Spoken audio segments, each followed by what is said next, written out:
विश्वास की शक्ति। स्कूल की पढ़ाई के दौरान मोहन अपने परिवार के साथ एक छोटे से शहर में रहता था। पढ़ाई लिखाई में इसका मन नहीं लगता था। अपनी कक्षा में ये हमेशा ही फिसड्डी रहता था। मुश्किल से किसी तरह पास होकर अगली कक्षा में पहुंचता था। स्कूल के बच्चों से लेकर मोहल्ले तक लोग मोहन का मजाक उड़ाने में कोई कसर नहीं छोड़ते थे।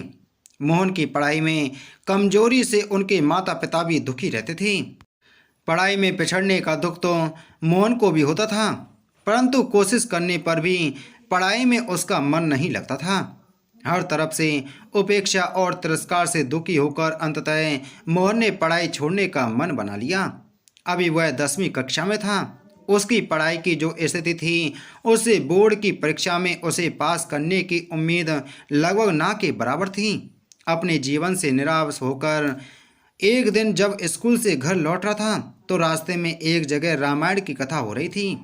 उस समय ओजस्वी स्वर में कथावाचक लंका कांड की व्याख्या कर रहे थे।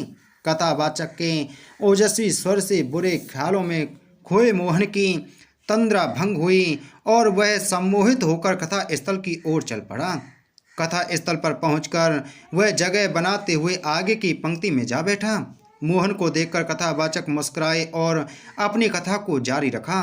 मोहन एकाग्रता से कथा से एक एक शब्द को सुन रहा था। इस समय कथावाचक कह रहे थे, समस्या बड़ी गंभीर थी।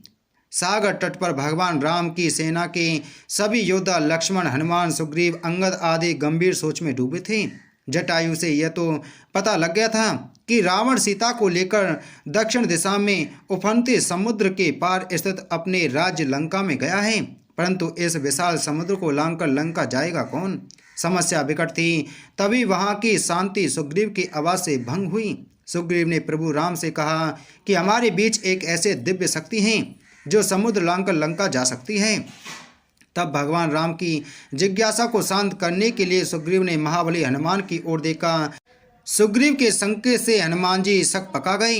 हनुमान जी की असमंजसता को भांपते हुए सुग्रीव ने कहा, हे पवन पुत्र, संभवतः है आपको अपनी शक्ति का ज्ञान नहीं है।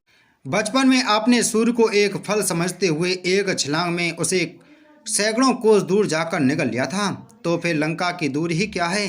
जरूरत है तो सिर्फ आपको अपने विश्वास को जगाने की। आप जब अपने विश्वास को जगा लेंगे और मन में ठान लेंगे तो शक्ति आप में स्वतः आ जाएगी। सुग्रीव की बात सुनकर एक तरफ जहां हनुमान जी को आश्चर्य हुआ, वहीं उनका विश्वास भी जगा और वे समुद्र लांघने को तैयार हो गए। अगले ही दिन उन्होंने पूर्ण विश्वास के साथ समुद्र लांघते हुए लंका की ओर प्रस्थान किया। रास्ते में मुश्किलें तो बहुत आईं, फिर भी वे सभी मुश्किलों को परास्त करते हुए लंका में माँ सीता को ढूंढने में सफल हुए। वहाँ कथावाचक के एक एक शब्द को मंत्रमुग्ध होकर सुन रहे मोहन का नया जन्म हो चुका था। कुछ समय पहले तक जिस मोहन की आंखों से निराशा के भाव झलक रहे थे, अब उसकी आंखों में चमक थी। उसके शरीर में उत्साह और स्फूर्ति का संचार होने लगा था। कथा खत्म होने के साथ ही वह तेजी से घर की ओर चल पड़ा। उसे सफलता का मूल मंत्र मिल चुका था। वह मन ही मन सोचा था कि जब हनुमान जी ने अपनी विश्वास से शक्ति अर्जित कर समुद्र को लांघ लिया था तो पढ़ाई कौन सी बड़ी बाधा है। उसी दिन से मोहन ने प्रण कर लिया कि वह ध्यान लगाकर खूब पढ़ेगा और सफलता अवश्य प्राप्त करेगा। उसकी मेहनत रंग लाई। अपनी कक्षा में सबसे फिसड्डी रहने वाला छात्र मोहन 10वीं की बोर्ड परीक्षा में सबसे अव्वल आया। इसके बाद मोहन ने पीछे मुड़कर नहीं देखा और जिंदगी में हमेशा अव्वल ही आता रहा।